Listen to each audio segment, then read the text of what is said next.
Now that the dust has seemingly settled and the internet is no longer at each other's throats over it, I've had a chance to check out The Last of Us Part 2. The esteemed developer Naughty Dog dropped their latest project last year, and it unexpectedly was not met with unanimous praise like the original was, or their previous games in the Uncharted or Jak series.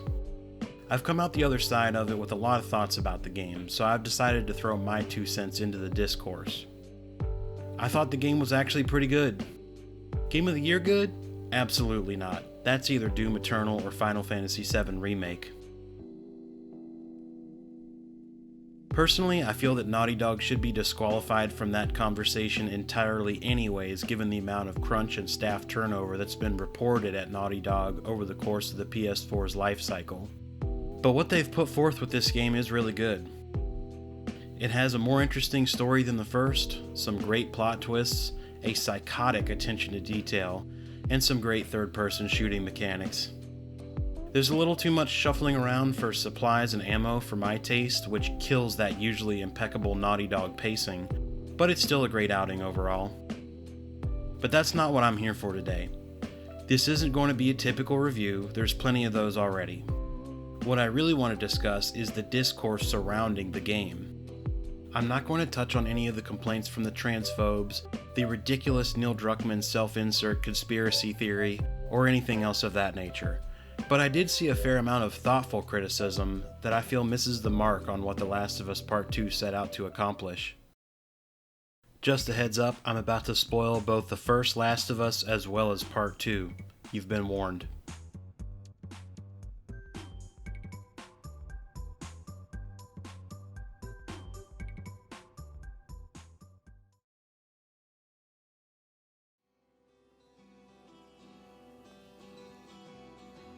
We'll have to take a look at the first game to see where the misconceptions really begin.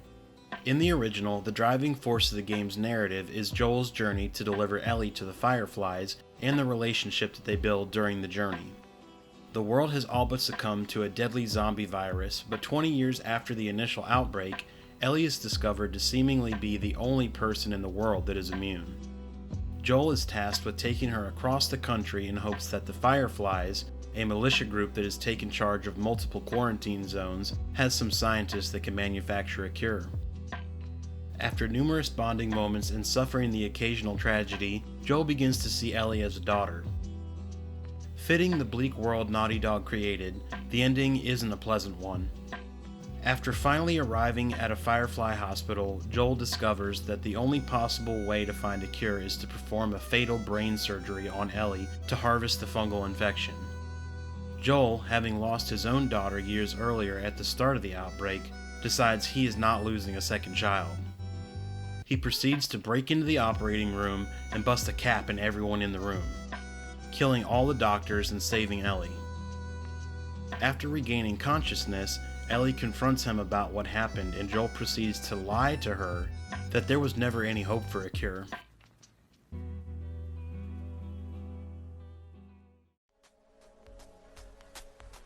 Now here's where the problems start. A lot of people really connected with Joel and Ellie's story, but they view Joel in a misguided light. See, Joel is not a hero, not even close. He made a selfish decision to save his surrogate daughter at the cost of saving all of humanity. The ending was well received because many of us could relate to that situation. Joel was in the wrong, but it was a very believable and human response in the unfair world of The Last of Us. Parents around the world understood him. He was the bad guy, but you probably would have done the same thing for your child. I think people are letting this relatability conflict with the fact that he's actually not a very good person.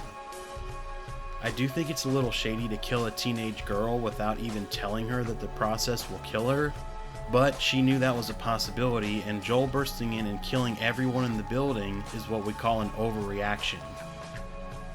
The ending isn't meant to be a happy ending at all.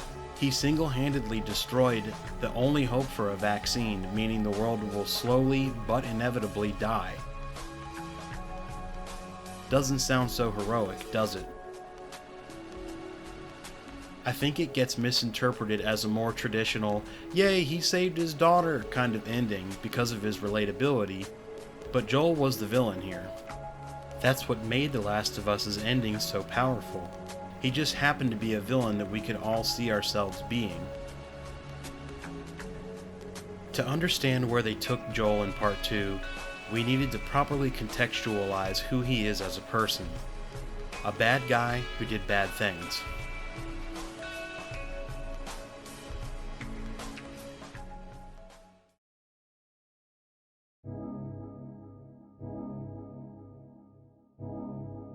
And now we get to Part 2. Within the first hour or two of the game, our beloved Joel is brutally murdered with a golf club at the hands of a group of former Fireflies led by Abby, the daughter of the surgeon who was supposed to operate on Ellie back in Part 1. Here we start to see the consequences of Joel's actions in the first game ripple onto Ellie in Part 2. After witnessing Joel's death firsthand, she embarks on a reckless revenge quest as she one by one kills the group of ex-Fireflies that came after Joel. Ellie's character takes a steep dive into madness as her humanity deteriorates, culminating in her slitting the throat of a pregnant Firefly woman. Critics say that scenes like this have sullied Ellie's character beyond the point of repair. They believe that Naughty Dog has ruined Ellie as a character. But The Last of Us isn't about redeemable characters. The Last of Us 2 isn't about making Ellie a hero, just like The Last of Us 1 wasn't about making Joel one. It's about showing how these otherwise normal people can do monstrous things under the right circumstances, but in a way that we can all empathize with. She probably is beyond redemption at this point, but it's not out of character for her. It wasn't just mean-spirited subversion to do this to her. It's a story about a daughter who loved her father and did what many of us would have done or at least wanted to in her shoes. Just like Joel, she's another protagonist put in a position we understand, but we're clearly not meant to condone.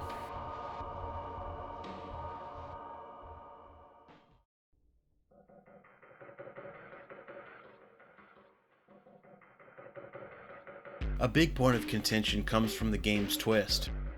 Ellie's revenge story culminates in a battle between Ellie and Abby.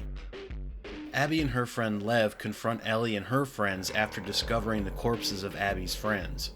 She beats the snot out of Ellie and almost kills Ellie's pregnant girlfriend Dina, only to be stopped by Lev. She leaves Ellie saying, "Don't ever let me see you again," and lets it go. Even though by that point, Ellie and her friends have killed all of Abby's ex-Firefly friends.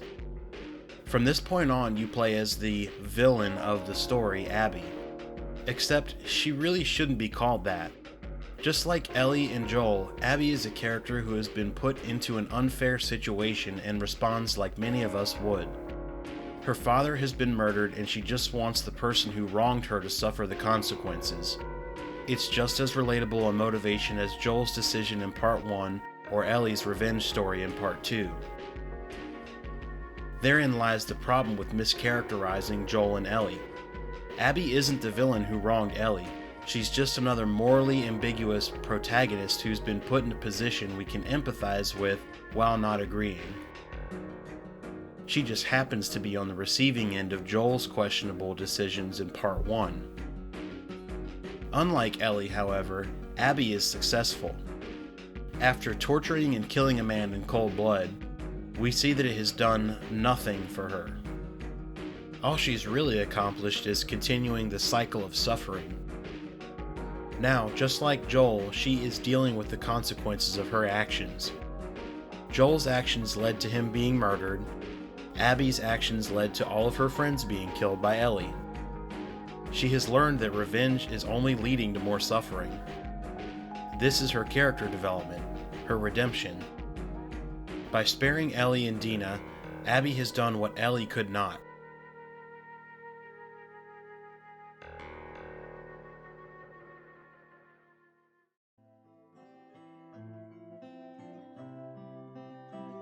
A couple of months go by and Ellie is guilt-tripped by Joel's brother Tommy into going after Abby again.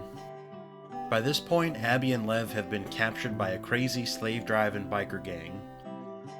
After attempting to escape, Abby is strung up and starving, clearly weak from the lack of food. Ellie fights her way there and releases her, only to immediately attempt to kill her. Once the fight concludes, Ellie lets the emaciated Abby go, finally accepting that death won't resolve any of her issues she had with Joel. Here's where another misconception comes from. Many people misunderstand this scene. They are confused that Ellie spent the whole game mowing down hundreds of people on her revenge quest to kill Abby, and suddenly she's decided she's not interested anymore. The final scene of the game provides context for the fight, however. It's revealed that Ellie actually found out what happened at the hospital that night back in Part 1. She was rightfully angry at Joel, mentioning that he took away any meaning her death could have had. One of the last conversations she had with Joel was her stating that she wasn't sure if she could ever forgive him for saving her and dooming humanity, but she wanted to try. The next day, Joel is killed. So she never really got the chance to reconcile with him once he died. She never got the chance to forgive him. And here she was in the final battle of the game, given the opportunity to give Abby what she was not able to give Joel. Had she gone through with killing Abby, it likely would have resulted in the cycle continuing and Lev hunting Ellie down. Revenge was never the point Last of Us 2 wanted to put forward. It's the consequences of these actions and learning to let go that's really the focus. The fact that Ellie and Abby have both destroyed their lives because of this revenge cycle, and the struggle they both faced from learning this lesson.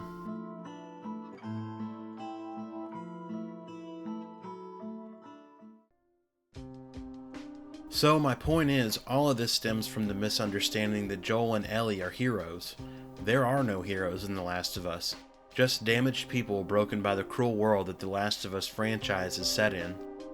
There are no heroes or villains, just people trying to make it any way they can. Part 2 is not an edgy subversion of expectations, it's a natural continuation of the story and ideas put forward in Part 1. The Uncharted games famously faced a lot of criticisms about the ludonarrative dissonance, basically the idea that the game's story treats its protagonist as a hero, yet the player spends most of the game brutally gunning down everyone in their way. Naughty Dog took interest in those observations and decided to create a world where this disconnect could not happen. I'd like to leave off on a quote that perfectly illustrates this intent. One of the first game's directors, Bruce Straley, once stated, "Seeing there was a problem with the construction of the world, we were able to create a threat that applied stakes. It made you realize as the player that there are true stakes, that the other humans you encountered inside of the world were motivated by their own sense of survival. They had their own compass of values that they were driven by or directed by, which meant that they were capable of killing you for a bottle of water or a pair of shoes, because that meant another day of survival in the world that we created."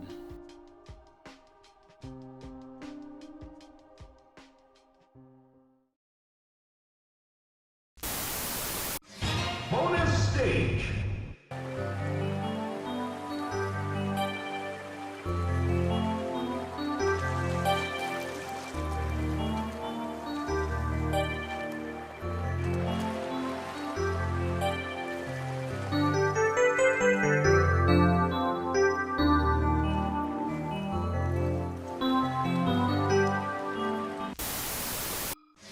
Race to the finish. Ready? Go!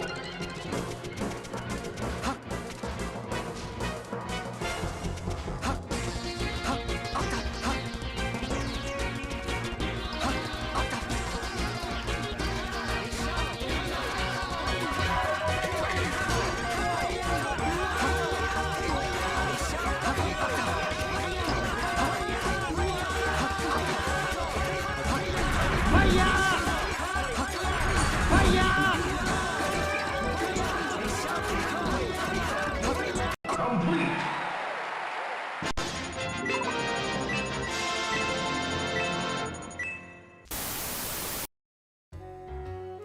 I want to thank everyone for taking the time out of your day to watch this.